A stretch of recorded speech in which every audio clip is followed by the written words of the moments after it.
evening.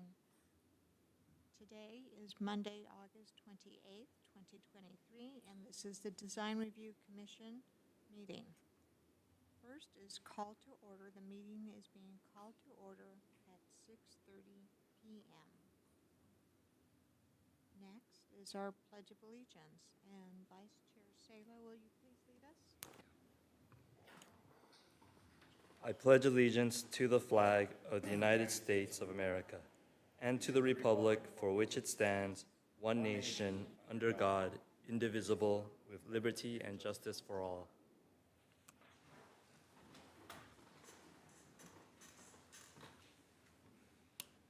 Thank you. Next, we have our roll call. Anthony, will you please do the roll call? Yes. Chair Romo, Here. Vice Chair Salo, Here. Commissioner Tu, Here. Commissioner Chang, and Commissioner Lopez. Here. Tonight's meeting is live streamed on cable channel 3 and on our online platforms. To prevent any overlaps in comments, each commissioner will be called upon to speak. Item number 1, public comment. This time is set aside for members of the public to address the Design Review Commission on items of interest that are not on the agenda, but are within the subject matter jurisdiction of the Commission. Pursuant to the Brown Act, the Design Review Commission cannot answer any questions or take any actions until such time as a matter may appear as an item on a future agenda. If you wish to address the Design Review Commission, please fill out a speaker card that is available on the back table. Once completed, kindly submit the card to the recording secretary, Anthony, and speakers will be called to the podium one by one. Each speaker will be given 3 minutes to speak.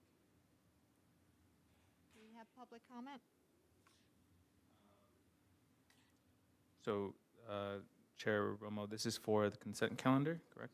Or, no, I'm sorry, public comment. We have not received any public comment. Okay. All right. There being no public comment, we will move on to item number 2, consent calendar. All items under the consent calendar are considered routine, and recommendations will be approved in one motion unless a member of the Design Review Commission or public requests separate discussion. Vice Chair Salo, do you have any items for separate discussion? No, I do not. Commissioner Lopez? I do not, thank you. Commissioner Tu? No, I don't. Thank you. Commissioner Cheng? No, I do not. Anthony, have we received any requests from the public to pull any item? We have not. Thank you. All right. So that being the case, is there a motion to approve the consent calendar, which has our minutes from our June 26th meeting? I so move. Second? I second. Okay. Roll call, please.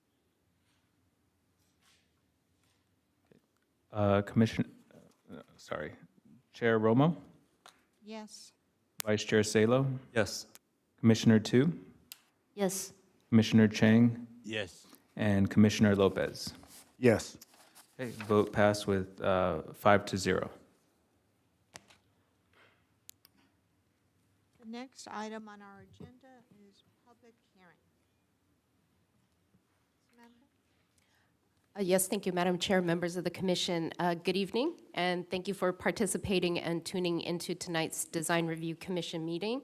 My name is Samantha Tiwasar, Planning Manager with the Community Development Department. There are 2 public hearing items this evening. The item on the agenda, copies of the agenda and the staff report for tonight's hearing are available on the city's website at www.sangabrielcity.com and also on the table that is by the entrance. Similar to public comment, if you wish to speak on an item this evening and are not the project applicant, please fill out a speaker card and submitted to Anthony this evening. And the speaker cards are also available at the back table. Please write down the item number that you would like to speak on, and speakers will be called up one by one to the podium during the public hearing item portion for each item. And each speaker will be given up to 3 minutes to speak. Any decision made by the Design Review Commission this evening is appealable to the City Council, and the deadline for filing an appeal concerning a decision made this evening is Monday, September 11th. Otherwise, the decision is effective on September 12th, which is the following Tuesday. If you, for each item this evening, staff will provide a summary of the staff report, followed by any presentation from the applicant, and then the public hearing will be open. After the public comments, the applicant is provided the opportunity to rebut if they choose. And prior to the close of the public hearing, the commission may ask questions of the applicant, staff, or the city architect this evening. However, once the public hearing is closed, the opportunity for public comment has ended. So with that, staff is ready to present item A. Thank you. Thank you, Madam Chair. Good evening, Commissioners. So the first public hearing item before you tonight is for a precise plan of design to propose the development of a 10-unit condominium build at 216 to 220 East Broadway. Planning case number is PPD 23-005.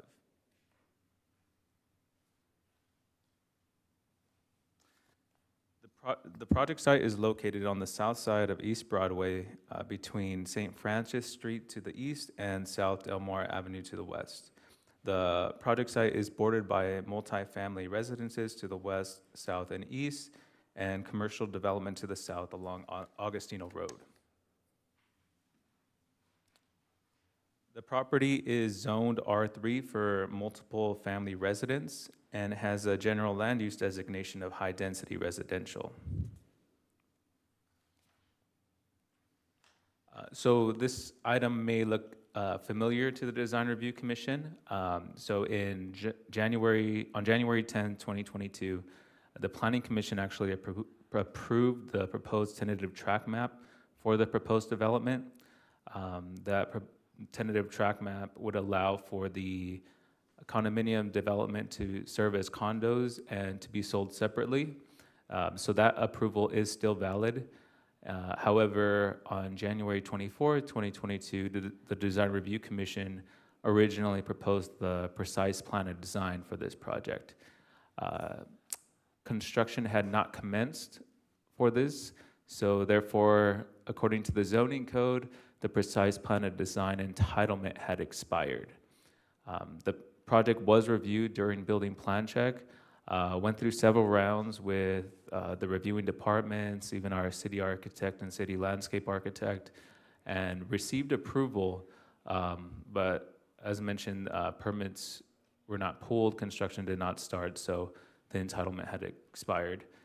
They are permit ready once or if the Design Review Commission decides to approve the project tonight. So this is just a site plan showing the proposed project. This is taken directly from the construction drawing set, so there's a lot of dimensions going on there. The proposed project does meet the requirements in the R3 development standard zone section, as shown in the table above. It either meets actually or exceeds some of that requirement in providing more than what is required. These are just some street views of the proposed project.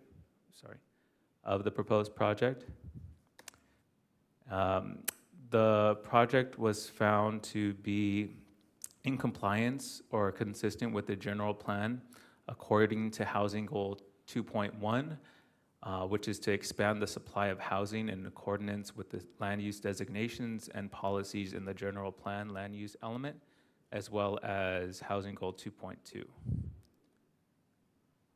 The project was reviewed for compliance with the California Environmental Quality Act, or CEQA, and found to be exempt with the requirements of CEQA per guideline section 153 32, Class 32 for infill development. For this project, noticing was required and was done in the following ways. Mailed notices were sent to property owners and occupants within a 500-foot radius of the subject site. A notice was posted at the project site, which is shown in the image above. A notice was posted in an issue of the San Gabriel Sun newspaper, as well as having tonight's meeting agenda posted at the City Hall, Post Office, San Gabriel Library, and on our website. So it is with that that staff recommends that the Design Review Commission adopt a resolution of the Design Review Commission of the City of San Gabriel, California, approving planning case number PPD 23-005 for a precise plan of design at 216 to 220 East Broadway for a 10-unit condominium development subject to the recommended conditions of approval. And this will conclude staff's presentation at this time. Staff's available for any questions that the commission might have. I believe we do have the applicant here as well in case you have any questions for the applicant. Thank you. Thank you, Anthony. Commissioner Tu, do you have any clarifying questions from staff? Yes, since the project has been approved back in 2022 by the Design Review Board, and I was wondering if there's any material or color or massing change after the completion of the plan check? So the material hasn't changed. There were some revisions that actually, from the last Design Review Commission meeting, suggestions made to the applicant, such as providing landscaping in the rear, providing a more detail for the trash enclosure. So there were comments that were made, and basically staff and the city architect looked at that during building plan check. So those are incorporated. It is all still the same material and colors. Okay, thank you. Commissioner Lopez, do you have any clarifying questions to ask staff? No, not right now, thank you. Commissioner Chang? One quick question for staff. Tonight we're looking for one single motion to approve the project because it lost that use. The subdivision, all of those is not to be considered anyway, correct? That is correct. So according to the zoning code and the subdivision map act, they're still good with the approval that took place in January of 2022 from the Planning Commission. Those are still good. Those are still good. Good. And it looks like the plan has already gone to building and safety for approval. It has, and they did receive approval December of 2022. So it's just according to the zoning code, there's a section in there that says for any site plan review or precise plan of design, they basically have a year to start construction or pull a permit. Unfortunately, it just surpassed that year.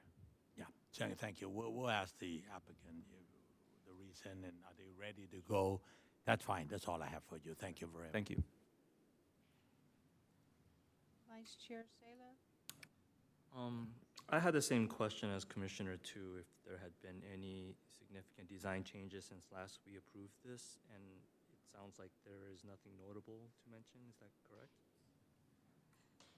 I will say that one of the items that did come up, aside from what was recommended by the Design Review Commission at the last time this item was heard, was the layout of the solar panels on the roof. But that was just because that came up during building plan check as a building correction. So it doesn't change any of the, I guess it does change some of the look of the building from the roof. You could see how the solar panels on this slide above are kind of the way that they're angled. That did change from the original proposal. If I could refer the commission to staff report, page, actually I think it's going to be an attachment. So if I could refer the commission to attachment C.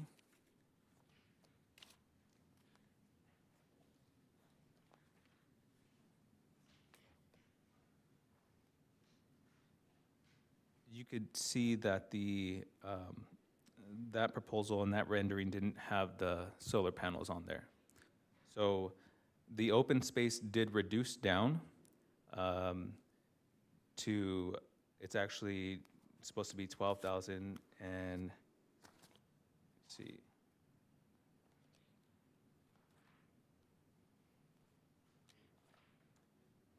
It is currently being proposed at 12,107 as opposed to 12,524.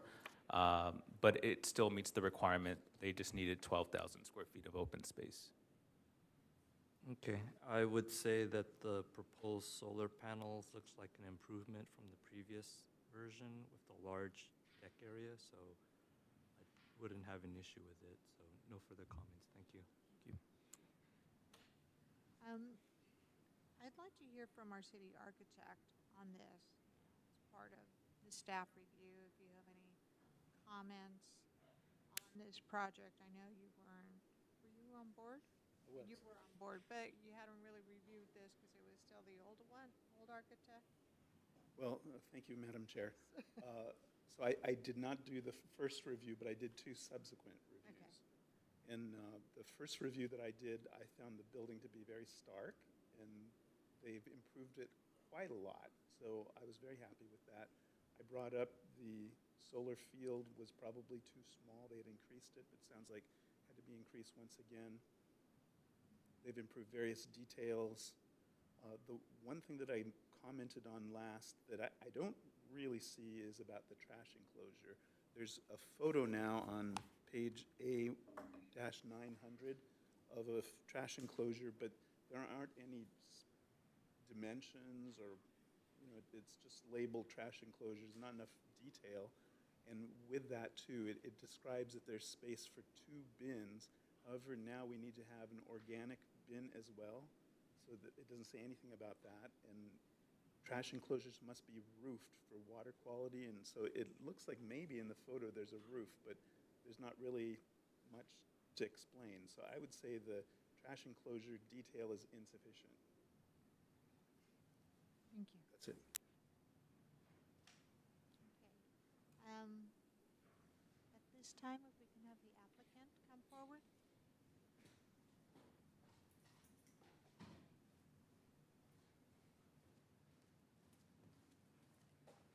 Good evening, committee members. My name is Todd Bowden, representing the applicant, RBD Properties LLC.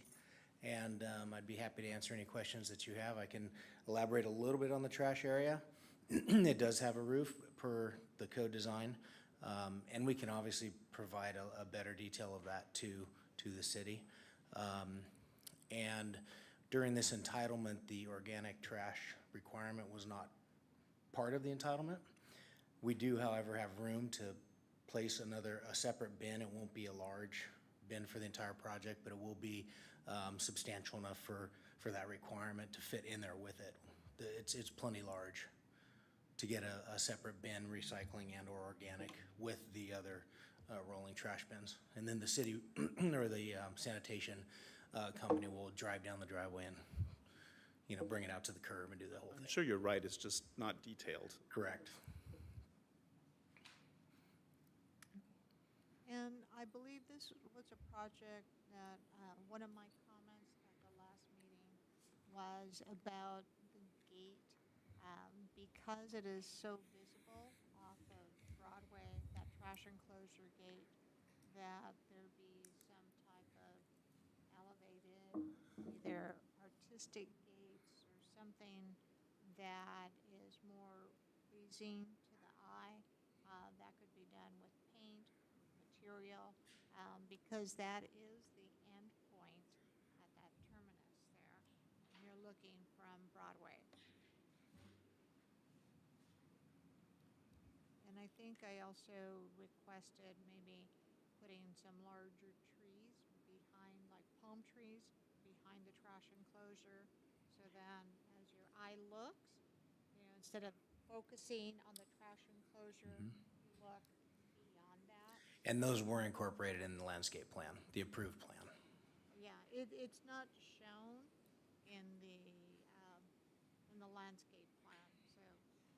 And I think the other thing that does you a disservice is that all the landscaping that's shown in the landscape plan, you don't see any trees, you don't see, it's just a flat grass area, and that goes back to, Well, this is just an artist rendering. Remember, this is not the landscape plan. yeah. Yeah, so we have mature trees in the front and the rear. We have lots of planting down both sides. And it did go through the landscape architect plan check, and we meet all the water requirements and drainage requirements that go along with everything that we do with the drought tolerant stuff. But we do have the mature trees front and back.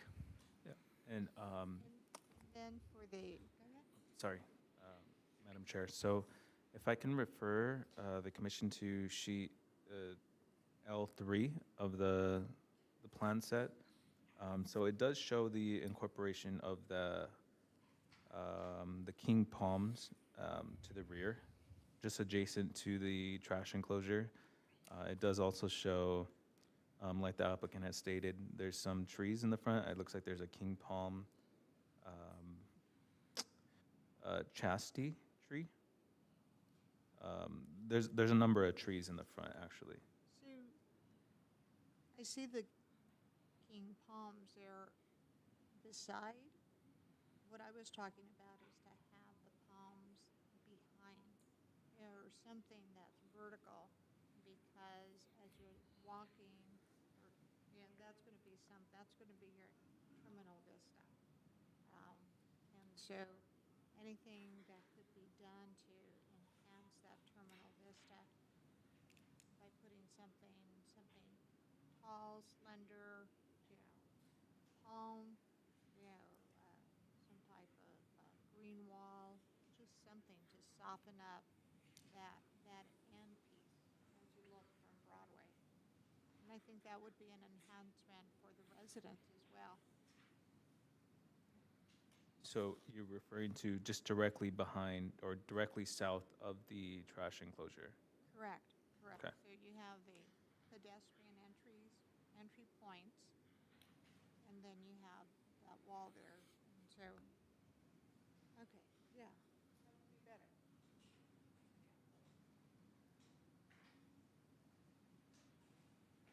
So I'm just looking at ways to soften up that hard space,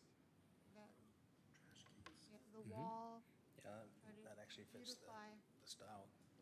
So something like that gate, I think would be appropriate. Yeah, we could easily build that gate Yeah. or something very similar. Yeah.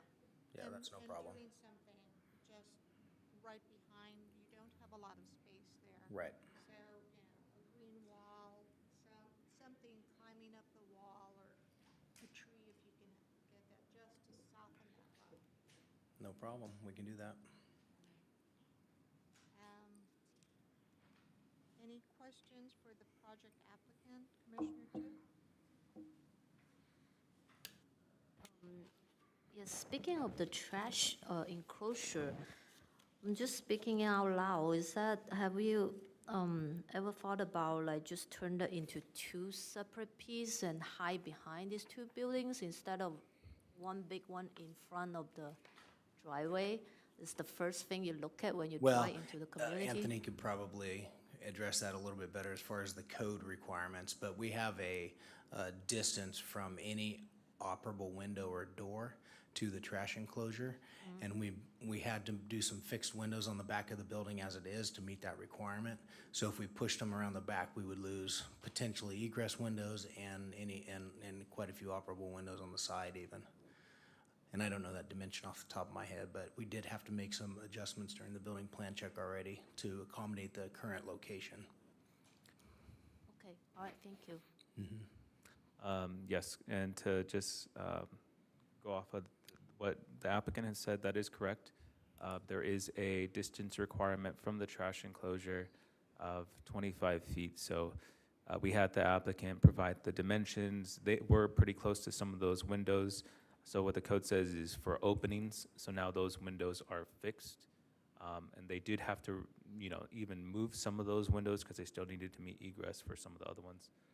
So if it did get moved, there's probably a chance that they would run into a problem with the egress. And shown on sheet A-101.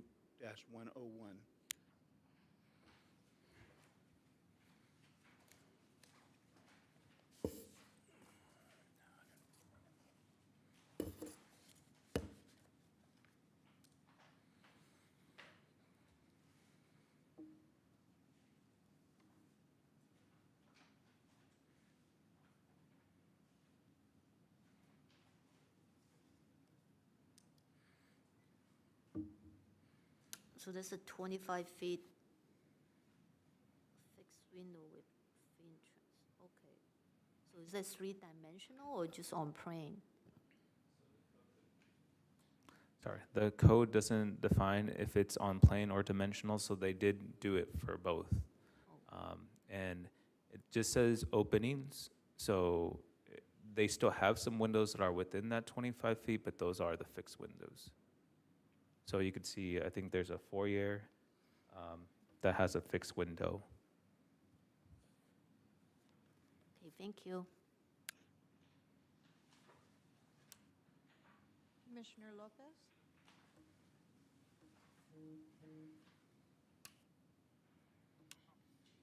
No, my question is a general question, since this butts up to the commercial zoning area of Agostino, correct? Yes, that is correct. So So just my general question is that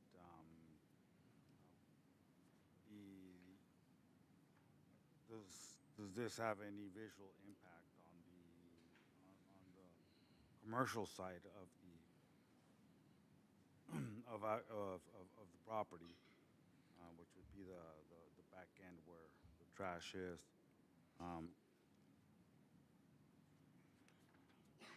And I know there were, when I went by, I know there were some concerns about the commercial properties in that area, about them, after this project was, and this may be something for the planning commission more than this, that there would be potentially complaints of nuisance or pollution from the industrial side of the area, since it's being made now into a multifamily unit as opposed to a single-family unit. So and the impact of those potential complaints on the commercial side. I'm not sure if I'm explaining it correctly. I believe your concern is a conflict between the two zones. You have a commercial, kind of quasi-industrial, Yes. abutting this R3 residential zone. Correct. So now that there's going to be a higher volume of residents there, within any complaints of fumes or anything of that sort, then have an impact on the commercial zoning. I'd like to ask staff if they know of any complaints that are existing, because a lot of those properties are already zoned for, multifamily R3. And if there are existing complaints on that they know of, I think that would help. I also know by putting more landscaping and doing softening that wall, that does mitigate Yeah, sound. no, I agree. That's why I was following what you were saying. Yes. Other the pollutants, Correct. carbon emissions, Yes. etc. But Anthony or Sam, do you know of any complaints? thank you, Madam Chair. As to this day, we haven't received any complaints. I know that there is another project across the street on Broadway that just got, I believe it got approved, or it might be still in the process. But there hasn't been any complaints. I know that there was some concern because the property actually the property to the east, so the tentative map combined both 216 and 220 properties to make this development or propose this development, but actually the property to the east actually extended all the way down to Augustino. So one of the components of the tentative map was to basically divide it where the R3 ends and the M1 zone or manufacturing zone begins. So this project isn't including anything along Augustino. I'll let the applicant kind of go into detail about that component, but there hasn't been any complaints as of yet. The applicant, and when they are going through construction, they will have to abide by all of the construction laws in the city. So dust mitigation and things like that, just like any other project. And I think there's two additional things. There might be someone here present that lives in the neighborhood or works in the neighborhood or owns property and might comment, so we can hear directly from someone tonight. And I think there's also requirements on the city's part, county, and state about what types of manufacturing and fumes and those types of things and storage of materials. I'm just assuming that. Yeah, if I can interject real quick on Yes. that note. Yeah, the M1 zone, they have specific standards in the development guidelines that, for the land use and what can and can't be built and put there. Size, what kind of business can go in there. And so we have not confirmed what is gonna happen with the commercial site. It's 8,000 square feet. Based on the current codes, we could build somewhere around a 4,000 square foot building on that site. Right now with logistics companies, which are basically transfer portals for like your big Amazon warehouses and things like that. With the high ceilings, it could be a storage facility, it could be, it more than likely won't be a mechanic, there's 100 of them on that street already. But it'd be some sort of a commercial use, a commercial condo, industrial use with a logistics company or something like that, but we haven't finalized that. Our focus was on the residential, get the map, get the subdivision completed, and basically what this is doing is it's actually, as far as I think the planning department was very excited because what we're doing is we're maintaining a commercial use along Augustino where it currently is a residential use. So, we could have done something on that, but we kind of just tried to work with the city and our architects and engineers and figure out exactly what can be done. We could have built 11 condos, but it didn't make sense because of the configuration of the lot for the residential portion, so we're only building 10. So we really did, I think mitigate the property to what is gonna be the maximum and sustainable use for it. So I don't know if that helps at all, but I think creating that commercial piece up at Augustino was really a key factor in this whole thing, especially from a planning point of view. Great. And Anthony, can you point out with the laser what parcel that is? Sure. So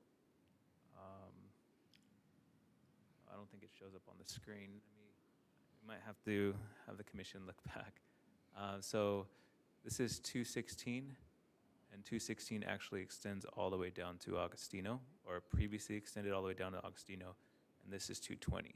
So as part of the tentative track map, what they did, aside from making it, condominium so they could sell it individually, they actually separated it here.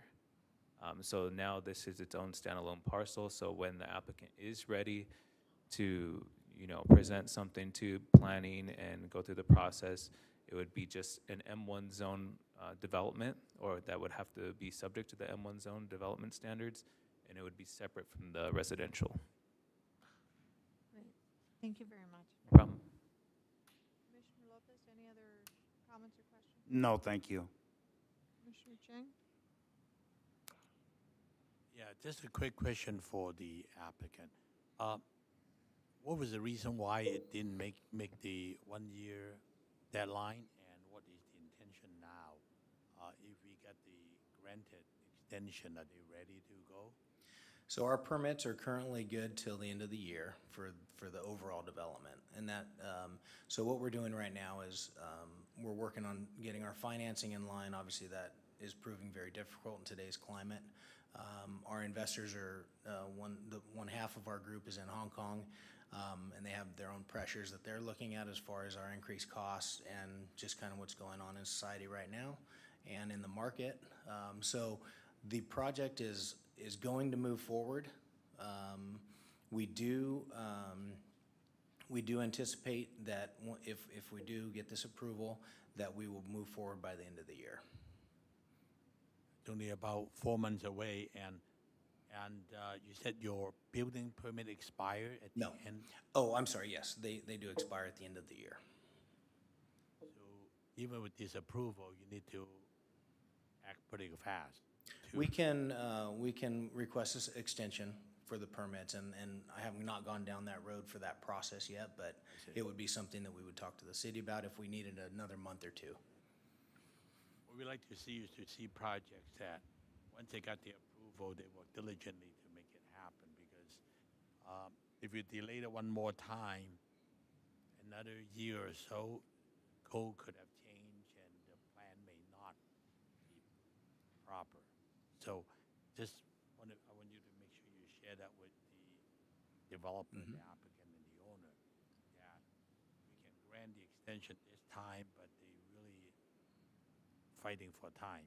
Right. Because if you lose another year, all the latest law, building code will change, and could possibly change the package that's already been approved. So I just want to make sure they understand. No problem. That's all I have. Vice Chair Salo? I had a question on a side note. Has Onyx always been the architect on this project? Yes, they have.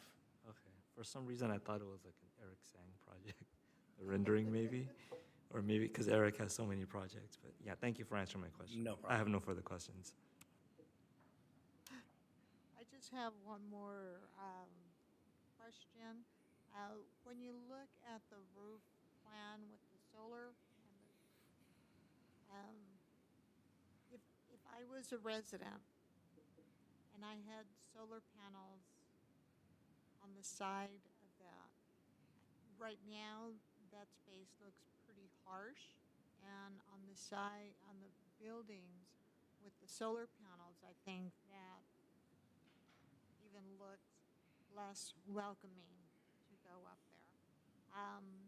I don't know if that's something that you've thought of to try, because it's an amenity for the space, for the tenant, and for the people living there. Yeah, and that's actually a requirement that we install Well, the solar panels. panels, Yeah, yes. yeah. But how do you treat that requirement so it becomes an asset? I guess that's kind of my question, because it does look a little cold, but the space, and then you have the space with the solar panels. If the solar panels are large enough where they provide some shade, maybe that would be something. I don't know. Does anyone else see that as a potential for people using that space up on top of the roof? Madam Chair, if I could just jump in really quick. So the applicant had initially inquired about proposing the solar panels almost as a shade structure, but they were going to run into an issue with the height. So that's where they ended up with this. But I believe you're talking about making the rooftops more usable, right? Yeah. Okay. Do you have Well, any that would be my concern too. If you did something like a shade structure, it would really violate the height. So I even think that the angle of the solar panels looks kind of extreme. It could be less to be less visible. Yeah, I think it's finding that happy medium so the space is still utilized, and depending on the light and shade, how many panels do you need, and what's that angle to maximize So I do have a question about the solar panel. Are those power generated for the common area only or for individual units? Individual units. Okay. So we have a minimum requirement of panels for each unit in order to satisfy the code. And that's a good visual right there, because the only time you're gonna see the solar panels is from a drone view like we just had. If you're walking by, you will not see them. You have to be up there to see them. As far as angle goes, the solar company is gonna give us the best angle and orientation of the panels to get the most bang for your buck for sunlight. So that's, I agree, it does look a little extreme, but I think it's just an illustration as well. And the solar company, they calculate the angles and everything so that it maximizes our gain on the solar and minimizes the amount of panels that we have to put in. So, there is a fine line when you get up on a rooftop like that. And then the only reason we had the rooftop deck is because of the private open space, the common space.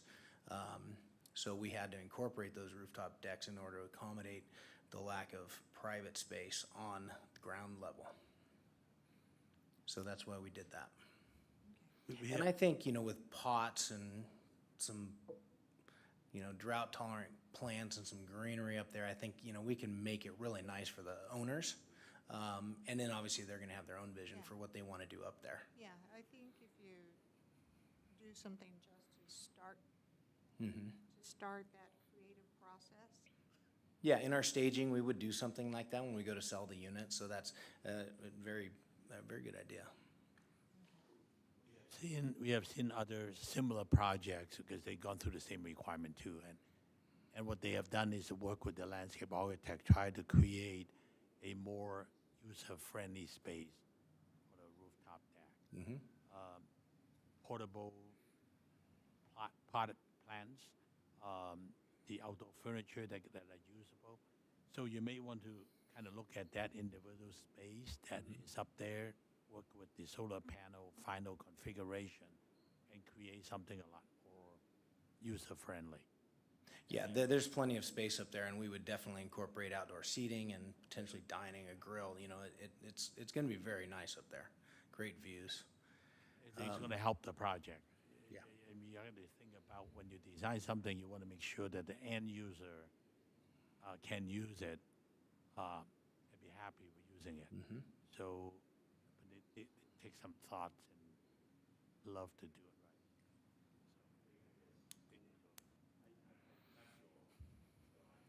right. Thank you, Madam Chair.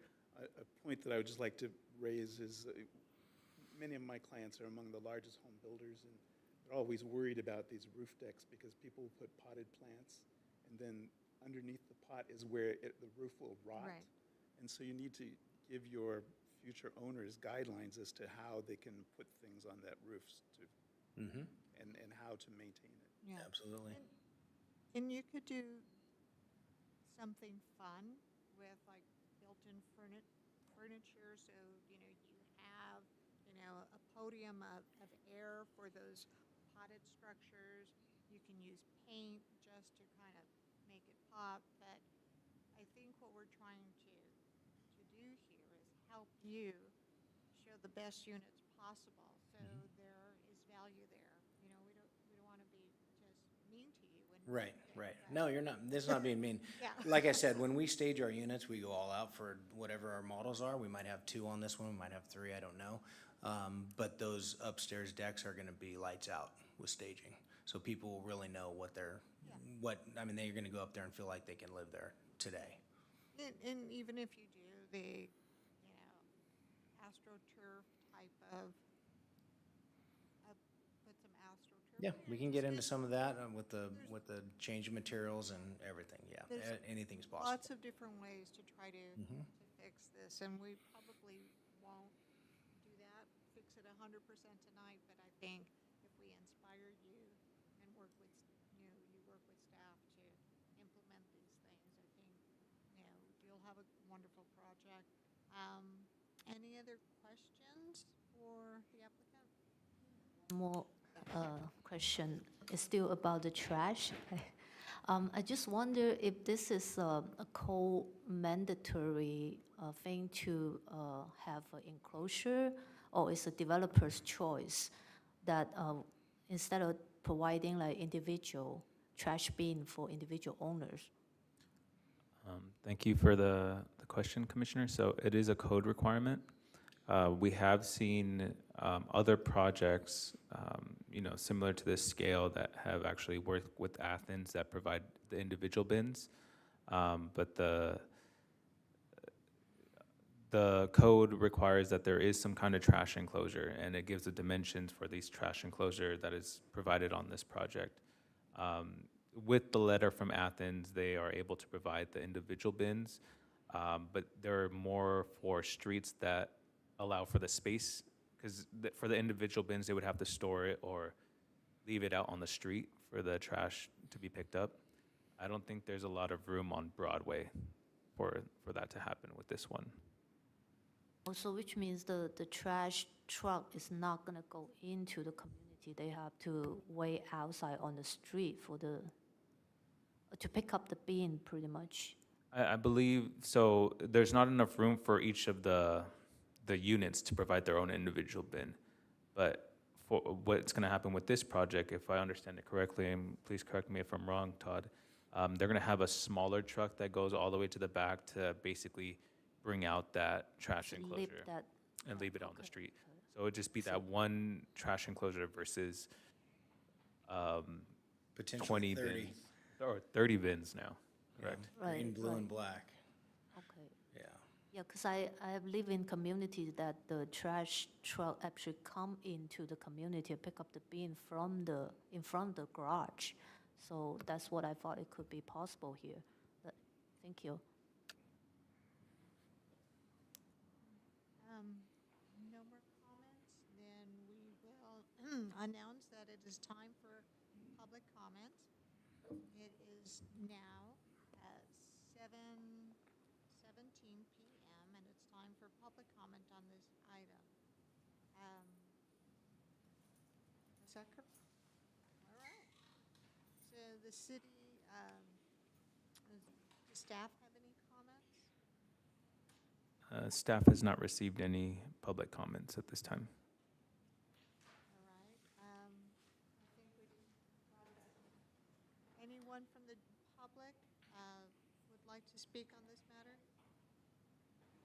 No? All right. No one from the public. We've kind of gone back and forth a few times on this. We've talked to staff. We're going to close the public comment time. Thank you, Sam. And it is now 7:19 p.m. and this public comment is now closed, and we'll go from there. So, staff, do you have any other comments? No comments at this time, Madam Chair. Thank you. Does the applicant have any other comments or rebuttal? Okay. Now it's time for discussion and deliberation. Commissioner Tu? I don't have more comments. I think we are ready for the approval of the project. Commissioner Lopez? The only comment I have is in regard to the roofing and the solar panels. Are we, and the comments that Madam Chair voiced out about softening it and make it more appealing. Are we placing some sort of contingency on that, or are we just letting it go to, if it ends up being the way it actually looks, is that fine? So that's my question. Well, it could be part of the motion, and instead of us solving it, we can direct staff to work with our city architect and landscape architect to address that space, because it is considered open space as for the project. So with the motion, that could be part, a contingency on approving the plan. I would move for something like that so that it's not left to, you know, up in the air or totally discretionary to somebody's, opinion. Yes. Thank you. Commissioner Chang? Based on what's in front of us, I can approve the resolution and approval of the project moving forward, of course, with the added condition that other Thank you. Vice Chair Sala? I have no further comments. I'd like to motion to approve planning case number PPD 23-005 with the conditions regarding And the that, I would open space on the roof. not only the roof materials, but also the gate for the trash enclosure, Agreed. the greening of the area directly behind the trash enclosure, so with those things. Agreed. So thank you, Commissioner Sala, for that motion.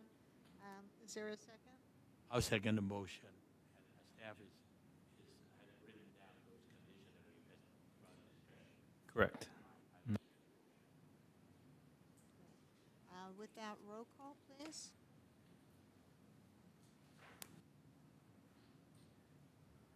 Okay. Commissioner Tu, Yes. Commissioner Lopez, Yes. Commissioner Chang, Yes. Commissioner Salo, Yes. and Chair Romo. Yes. Okay, vote passed with a vote of 5-0. Thank you very much, Anthony. We now move to our next project tonight, 208 West Fairview Avenue, planning case number PPD 23-006, precise plan of design, applicant Mike Long, and our presentation will be done by Anthony again. Thank you, Madam Chair. So the last public hearing item before you tonight is for a precise plan of design to allow an addition to an existing preschool building located at 208 West Fairview Avenue, planning case number PPD 23-006.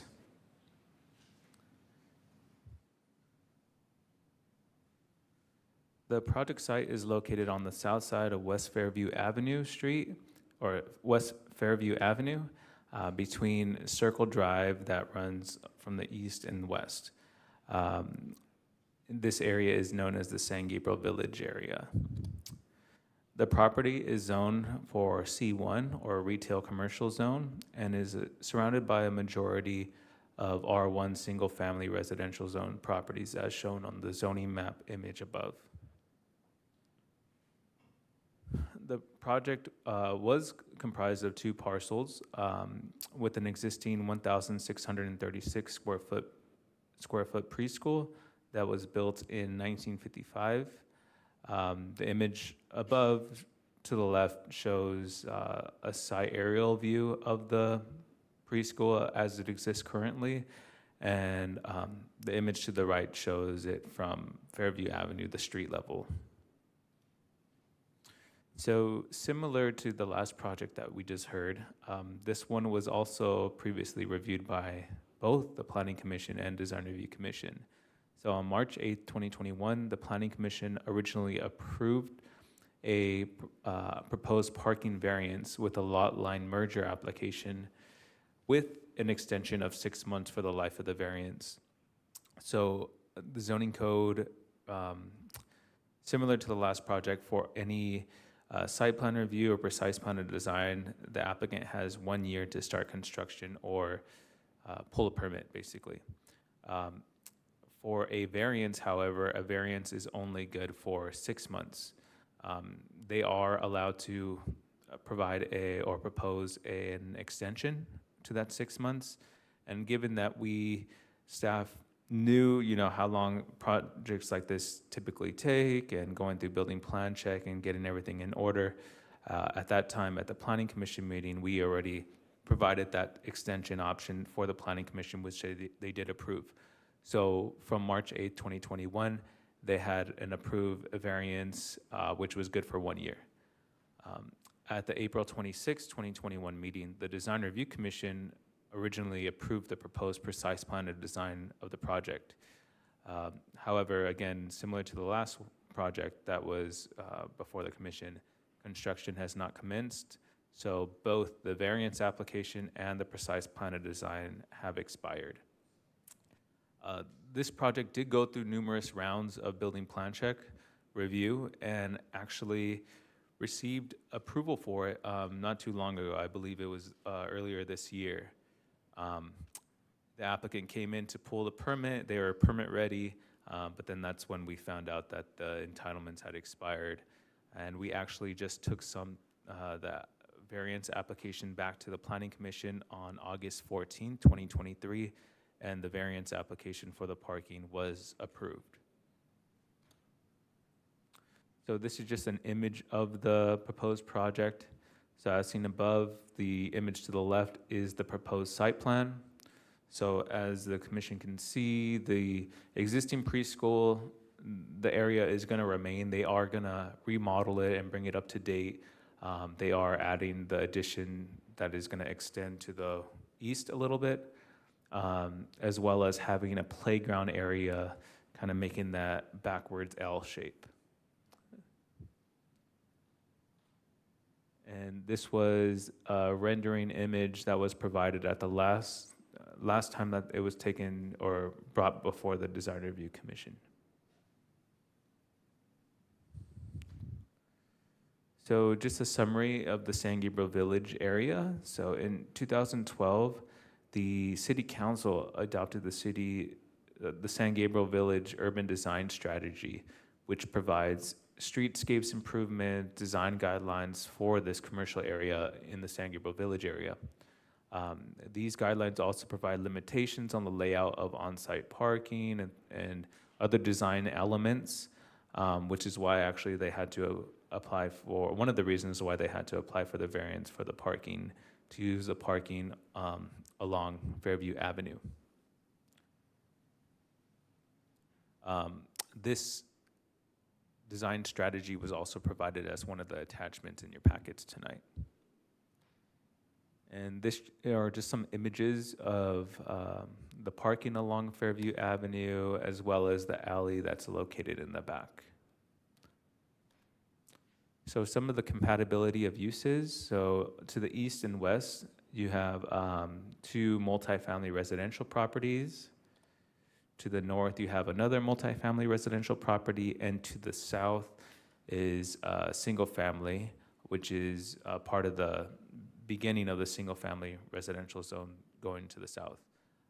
This is just south of the alleyway that separates this single family residential and the proposed preschool site. The land use designation in this area is general commercial. The project also meets the following goals of the 2004 general plan, which is economic development goal 4.1, community design goal 10.1, community design goal 10.2, and community design goal 10.5. This project was reviewed per the California Environmental Quality Act, or CEQA, and found to be categorically exempt from the requirements of CEQA per guideline section 15303, class 3 for new construction or conversion of small structures. Noticing was required for tonight's meeting for this item. Mailing notices were sent to property owners and occupants within a 500-foot radius. A notice was posted at the project site, which is shown in the image above, as well as having the notice posted in the issue of the San Gabriel Sun newspaper, and having the agenda for tonight's meeting posted at City Hall, Post Office, San Gabriel Library, and on our city's website. So it is with that staff recommends that the Design Review Commission adopt a resolution of the Design Review Commission of the City of San Gabriel, California, approving planning case number PPD 23-006 for a precise plan of design to allow an addition to an existing preschool building located at 208 West Fairview Avenue, subject to the recommended conditions of approval. And this will conclude staff's presentation at this time. Staff is available for any questions, and we do have the applicant here as well. Thank you. Thank you, Anthony. With that, I'm going to go to each commissioner to see if they have questions for staff. Commissioner Tu, No, I do not have question. Thank you. Commissioner Lopez, No questions, thank you. Commissioner Chang, No, I don't. Vice Chair Sela. No questions for staff. I do have a question. When this came before the DRC, before I had made a comment about the brick veneer that was being proposed, because of two reasons. Now it's three after going through the packet. I had a concern, since it is a preschool and the surface is rough and uneven. When my son was little, he was very active, and I could just see him running and just kind of running his hand through the wall, and just getting hurt. Since that is at the entrance, I don't think that is an appropriate treatment for the front of the building. I do think that type of brick veneer is overused right now, and I've seen lots of that type of brick veneer poorly applied, and the bricks fall off a lot, and I personally don't think that it's an asset. And thirdly is when you look at the guidelines for the village, St. Gabriel Village, it actually shows on page 4.3 existing with the brick veneer, and it says proposed condition for the retail fronts without the brick veneer, with retail windows going all the way down. I don't think windows are the appropriate treatment at this time, but I do think having another type of treatment that is not as heavy, using paint, tile, wood, would just differentiate that base of the building, which was done in the 1940s, which this, as you said, this building was built in 45, and enhance the style of the building a little bit more. Before I turn it over to the applicant, I would like to hear from the city architect. Well, this project was approved before my time, but I did look at it, and first of all, I thought it was very cute, and I didn't think about the rough brick, but that's a really good point. And from this period of 40s and 50s, they use a lot of terracotta wainscoting, which is much smoother. That might be something to look into. Yeah. Good point. But it's very cute. Yeah, I think it's darling. I like the copper, but I just picture someone, a little kid like my son, high energy and just bouncing off and rubbing his hand. And it's like, oh, problems. So with that, we'd like to have the applicant come up. Yes, and if I could just, Madam Chair, just kind of address that comment. So that was something that was discussed with the applicant during building plan check. Given that, that the project went through building plan check, that was something that we were going to work with them on during the inspections and things like that. But just to kind of confirm it, staff did add that as an additional condition of approval. Condition of approval number 16 states that the applicant must remove the stone veneer that is proposed for the project and replace it with either a smoother stone/tile or paint the area a different color than the exterior walls. If the commission would like me or staff to revise that condition at all, but to basically state that this has to be addressed before it goes to, or a building permit is issued, or if it could just be something that is done during the inspection stage, staff is happy to add that in.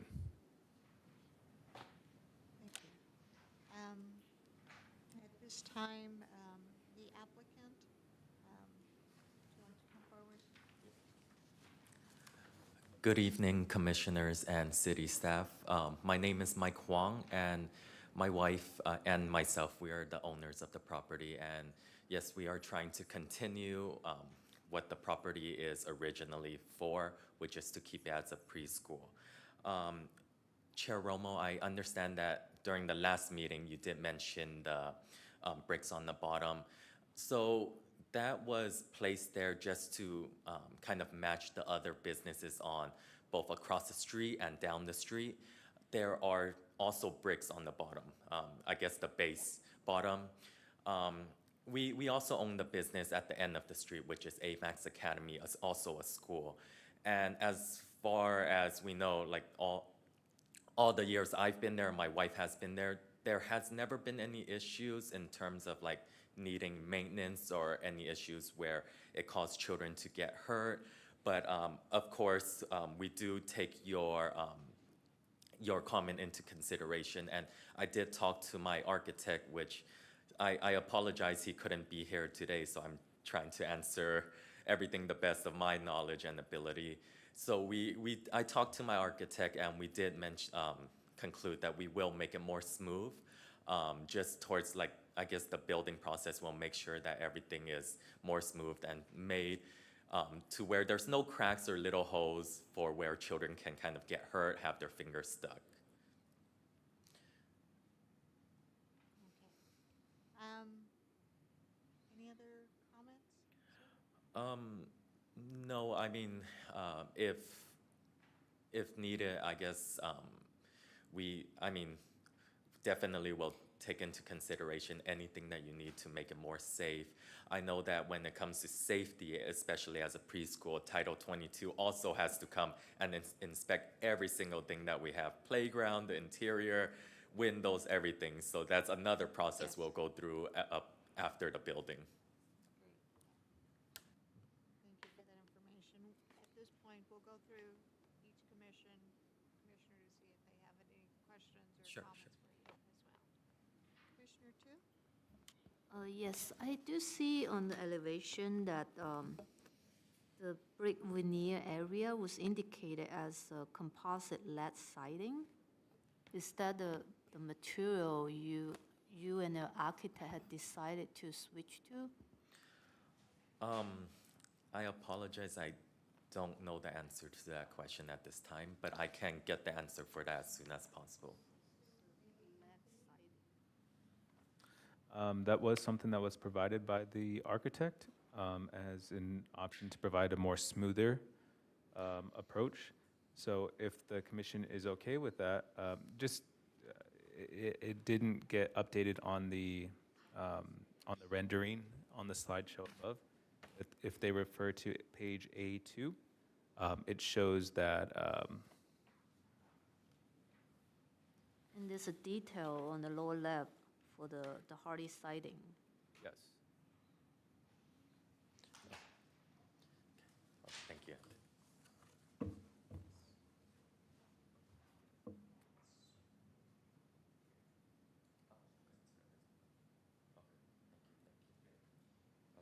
Yeah, I apologize. I guess because the rendering was made beforehand. Yeah, I know it's been quite some time since the rendering was done. Great. Thank you, Commissioner Tu, for pointing that out. I too focused on the rendering. Yeah.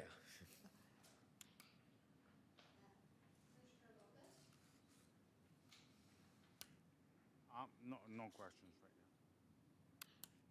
Commissioner Chang? Yeah, I think the siding will take care of that concern. I think it will be still a good material, look good. We spent a fair amount of time a couple of years ago trying to get this project, and I am looking forward to see this come to fruition. I'm going to ask a similar question like the last one. Are you ready to start? Yes, definitely. We already signed the contract with the contractor. It's just when we went to the city to pay for the plans that we realized that the plans expired. So he is ready. I have mentioned to him as long as the project is approved here, we wait the number of days, he is ready to go ahead and start with the interior first. I believe he mentioned the sewer, the pipes first. Wonderful. It'll be a good project, so I'd like to see it happen. Thank you. Vice Chair Salo? I have no comments to add. Thank you. I don't have any additional comments. It is the time for public comments. So at this time, we do have one speaker.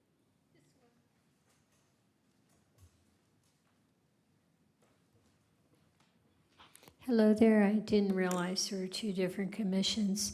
My name is Patricia Fulton, and I do reside outside of the 500-foot limit, but I'm proud to say I'm a graduate of this preschool as the original. This will be a much added asset to the village. The way it is right now, when I go by, I'm just envisioning who is in back of those wood walls. So it's very much appreciated. Everything is wide open. People go by, can see it. Children are visualized and protected at the same time. Children's safety is the absolute primary focus of this whole facility, and I'm very proud to see that the owner has gone above and beyond what is it probably expected. I did make one suggestion to staff today, and he will be talking with the owner. But other than that, I personally, and I know my local neighbors are in charge, or in favor of this. There will be a lot of screaming children, but that's the kind of things the kids do. They scream and they have fun, and they're playing, and they're growing and developing at this important age. So thank you very much to the applicant for taking the time and the diligence to move this forward, and thank you to the staff. Thank you. Thank you, Pat. Any additional public comments? Yes, Madam Chair, we did receive one via email. This is a little bit of a lengthier comment, so I will be providing or having a 3-minute time limit on this. But it was provided by a John Carmona, and it is as follows. And 3 minutes starts now.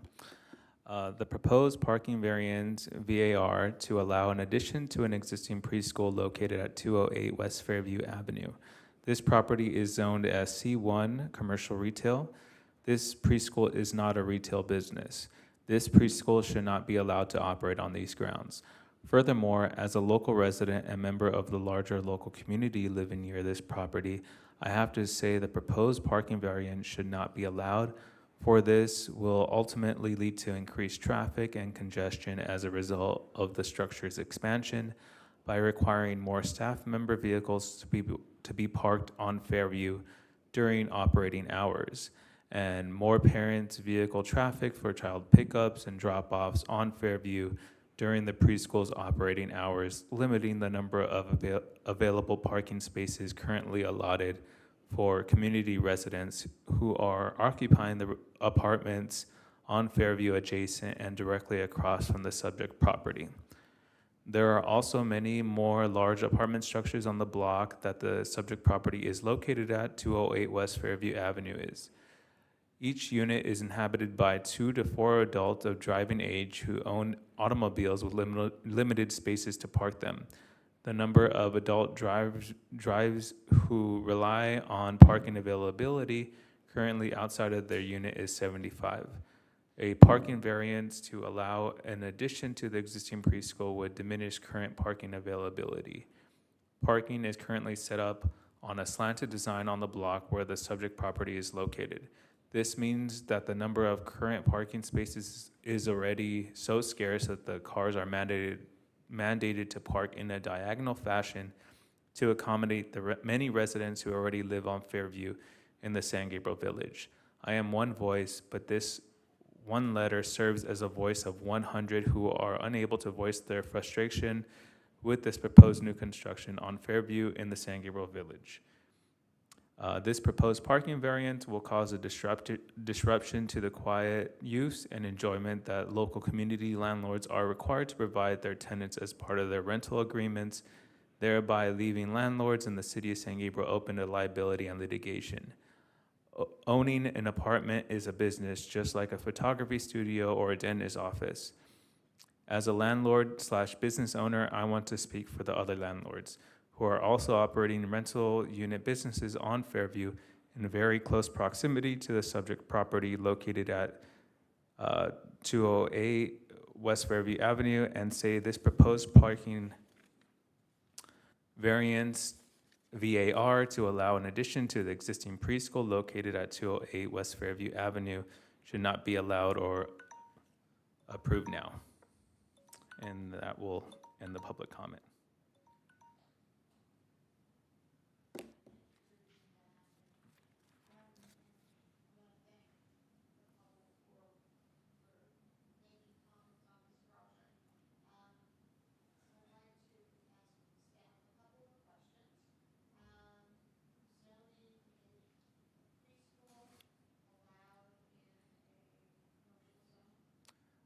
Yes, so this comment was actually also made at the Planning Commission.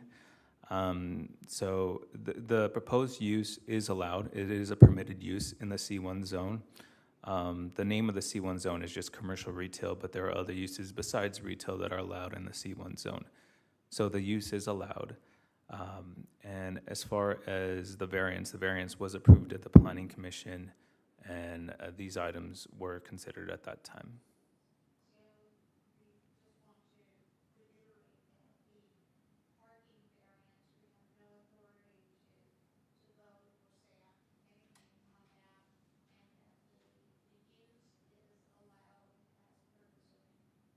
That is correct.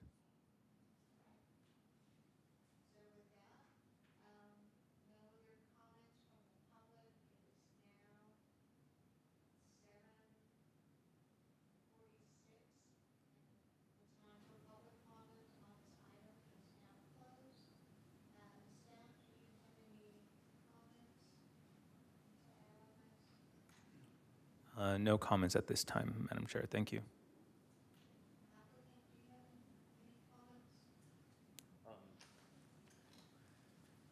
Well, the only comment I wanted to make is I wanted to apologize. It has taken quite a long time.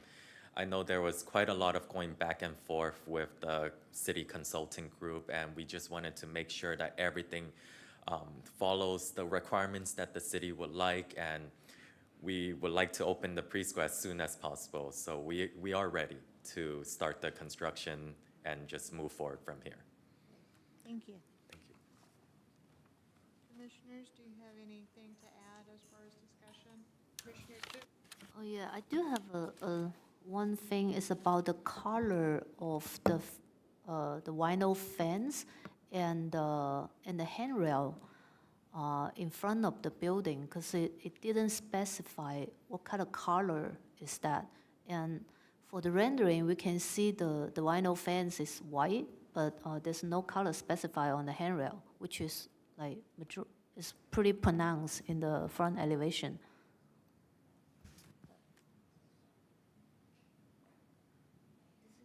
The fence, but also the handrail. Yeah. I'll let the applicant, Mike, if you were able to talk to Owen, the architect, on that, the color of the handrail, I believe you're talking about the handrail leading up to the entrance, correct, Right, Commissioner right. Tube? On the ramp. I mean, it seems like the white color works well with the rest of the building. As far as I recall, the fence itself on the playground side, that is of the white color.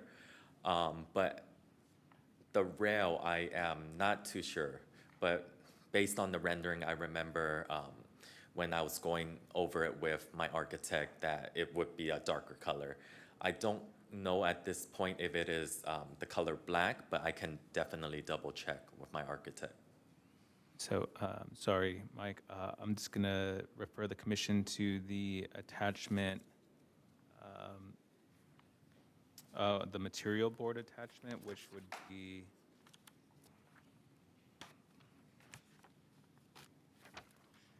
attachment E. So it does show the vinyl fence there in the bottom left corner as a white vinyl fence, but where it shows the bare paint color swatch, it does indicate that it's a pure white and it's for the railing, rafting, post, beam, window, and door trims. Oh, okay, railing is here, okay. So it's all white. Okay, I don't have other questions. Thank you. Thank you, Commissioner Chu. Commissioner Lopez? I just have a quick question and comment. On the parking, I agree, we have no jurisdiction over that, but the the participant or resident making those comments, he mentions a few of the apartment buildings there that they have 2 or 3 adults with kids and driving kids. So my question would be, are those apartment complexes in compliance with the parking requirements or parking, minimums? I mean, the school has been operating under the same premise, correct? Years. Yeah, for years. I just don't see. I get the gentleman, and I do want to address whatever concerns he has. I don't know if he's an older gentleman or perhaps I've known of instances where a business is somewhat taking up some spaces, and there's people with certain disabilities or inability to walk long distances, and they have to park far away from their houses or something like that. Then maybe he can be offered something under the ADA, handicap parking or something in those spaces, without touching the variance or anything like that, but something to accommodate the resident as well and his concern. I'm going to look at staff to try to respond to Commissioner Lopez's question. Yes, thank you, Commissioner Lopez. So to address the apartment buildings and actually some of the single-family homes on that property and some of the commercial property that is currently existing, they're considered legal nonconforming. They were built, like this preschool was built in 1955.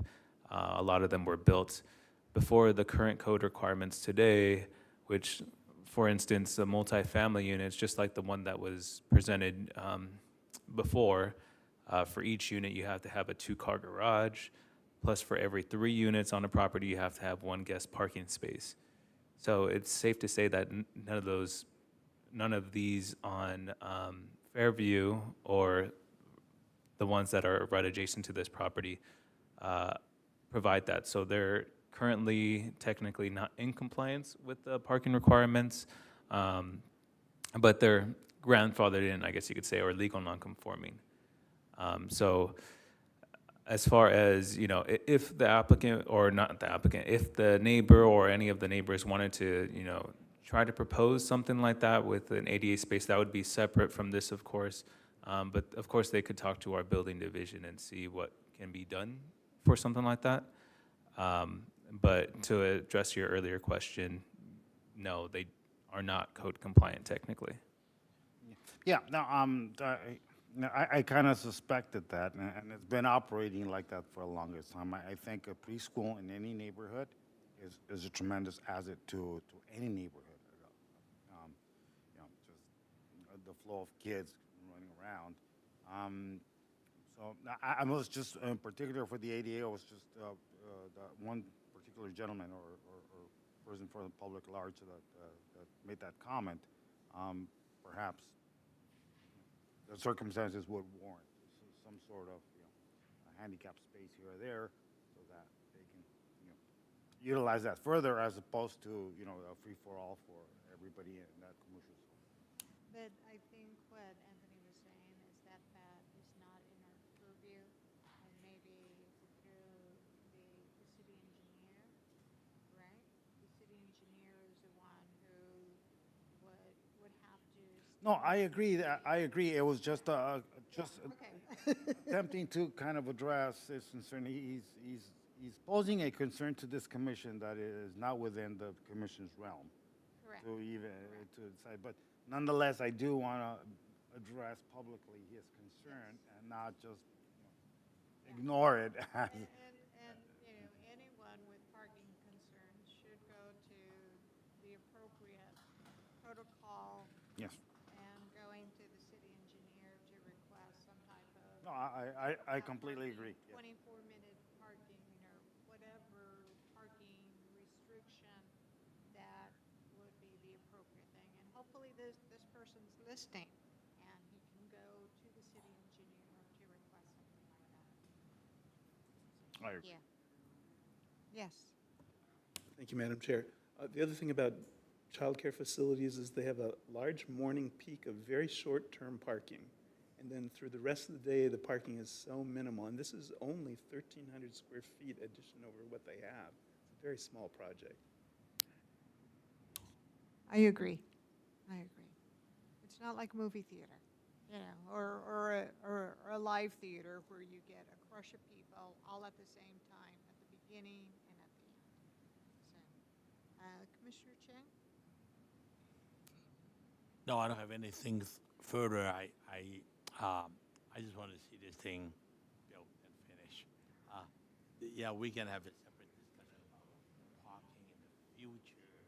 I don't even know what the future of parking is in a large scale. City of Los Angeles has taken out more the parking requirement for all commercial and residential as well. So I'll discuss it at a later time when we are very interesting concept. Yeah. So I just like to see this thing happen. So I gotta go. Thank you. Vice Chair Sela? I have no comments to add. Thank you. I have no additional questions or comments. So at this time, if someone would please make a motion. I'll give it a try.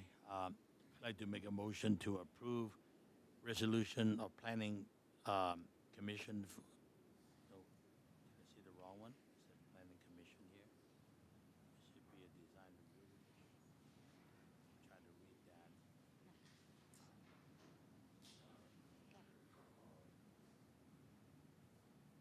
I'd like to make a motion to approve planning case number PPD 23-006, precise plan of design for this property on 208 West Fairview Drive, Fairview Avenue. Thank you. I second. Thank you. Roll call, please. Commissioner Tu, Yes. Commissioner Lopez, Yes. Commissioner Chang, Vice Chair Salo, Yes. and Chair Romo. Yes. Motion passed with a vote of 5-0. Our next item is comments from the planning manager. Yes, thank you, Madam Chair, and members of the Design Review Commission. It is always with mixed feelings to share this type of news, but this is Anthony's last public hearing meeting with the City of San Gabriel. He'll be moving on to a senior planner position with the City of Azusa. Anthony has been with the city for 6 years now.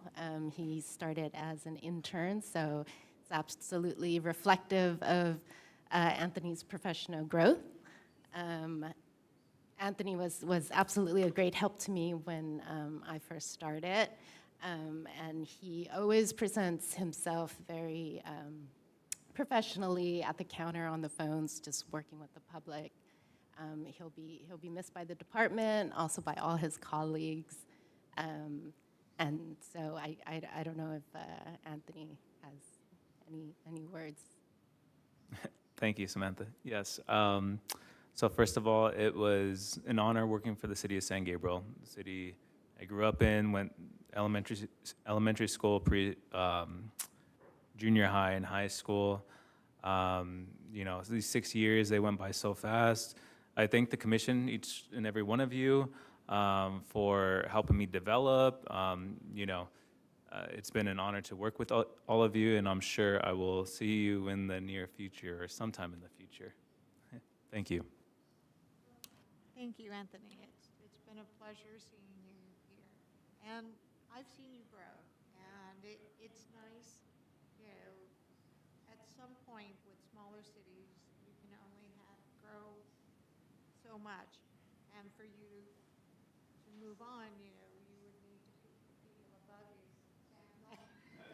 to leave. But, and I think being a former city employee, um, there is growth, tremendous growth when you go to other cities, and you learn different environments and different communities, and you build more skills as a person.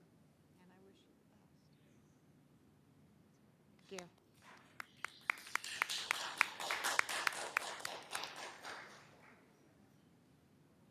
Um, Anyone else would like to say something to Anthony? I know Raymond, you've been here.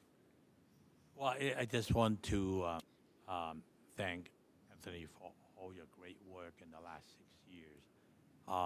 We worked together for a long time, and especially during the pandemic time, that 3 years was a real challenge. We can only conduct our business virtually, and then occasionally come in. I remember the first meeting and say, this is our last meeting, we cannot do it anymore. And then there were times that we had to come in during the pandemic and still had to do it. It was a challenge, and you stood behind us and made it happen. Looking back of the last 6 years, seeing some of the projects that built in the city of San Gabriel, I'm sure you could be very proud to be part of that. And I just want to wish you the best. Moving on to the next city and continue to move up. We ride on the elevator together. I share that. Congratulations to you. And so, good luck to you. And thank you for what you have done for the city of San Gabriel. Appreciate it. Yeah, Anthony, thank you so much for your hard work. And for some reason, I have a feeling today, when I was listening to you talking about the project, I was like, Anthony was doing a really great job. And then I hear, yeah, you're leaving. Yeah, it's definitely a pleasure working with you, and you will be missed.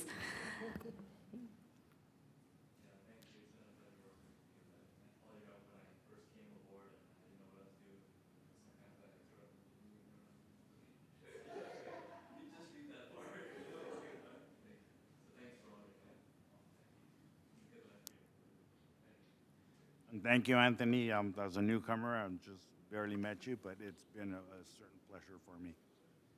And I'm totally professional, and you have a great future ahead of you. And Anthony, I also appreciate your help when I came in for the permit for my juice box. It's always scary coming up with cancer, so without an appointment. So thank you. Are there any?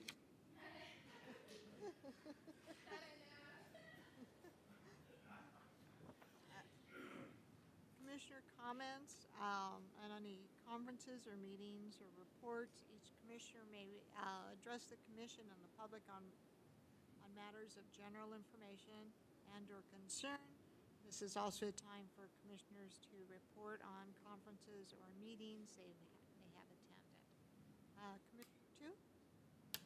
No, I don't. Thank you. Commissioner Lopez? Nothing to report. Mr. Chang? I just want to share some thoughts of what I recently encountered in the planning arena in a larger scale. City of Los Angeles has just recently adopted a new planning code or process, meaning that mega projects do not require public hearing anymore. They would go through the basic administrative approval on those large projects. And also they are trying to require zero parking requirement. And this is an interesting thought because for many years we don't know when it's going to happen. You know, with Tesla, with all these cars, automatic vehicle, and the thought of Uber coming in with no one driving, share parking, share driving. I don't know when that's going to become real. Meaning that if you walk on the street, every car could be your car. So you want to go someplace, you use your phone, the next car come along, you hopped in, no one is driving. Next 10 minutes later, you're there. So maybe that's the future. We don't know how soon that future will come. So people looking advanced and say that, well, what if that happened one day? We already moved quite far from the old days. So is two parking required? Is a 3 unit and another gas parking required? I'm meeting people using share drive, using Uber, Lyft all the time. They just come from one place to the next place, picking up that conveniency. And what if that auto drive and no driver needed become a reality? You walk on the street, I want to go home now, just use my phone, 10 minutes later, I'm there. So maybe that's the future. So I think LA City is trying to look at, is there a possibility for the future? Having the housing shortage throughout the whole state, uh, with the land cost and the construction cost and all of that, it is something very interesting that we are facing a very challenging time. How do we find solutions? You can see the ADU development. Everybody is looking into the possibility of building ADU, trying to increase the housing stock, and we'll try to find a solution altogether. So for all of us sitting on this side of the bench, occasionally we sit on the other side. What is the future look like? We need to be kind of sensitive and look at that. Is that the future? How are we going to work together to get the best design and solution for our next generation and the generations to come? Become a challenge. I just want to kind of share some of these thoughts that I never seen in my last 40-something years in office. I've done so many projects in my life, and I see this. Never thought it would happen, but it's happening. So it's kind of interesting. Thank you. Vice Chair Salo? I'd like to add a little comment to what you were saying, Because everything old is new again. So what did the old communities do? They had their core that was walkable. And I think that discussion of where, if cars are going to come or go, how long will they be here? If you have good bones, good commercial structure, good buildings that make sense for now, 50, 60, 100 years from now, that where you have that richness. And when you go to cities, the cities that we love, they have new, but they have this great core of old buildings that's tremendously walkable. So these neighborhood commercial areas, such as the Village, such as right here on San Marino, Mission District here, anything that we do now to help really revitalize and maintain those districts, a vibrant part of our community, hopefully the future will also see that, because walking something, any person, any age, even if you're in a wheelchair, you're using those sidewalks, so that's the thing that includes everyone.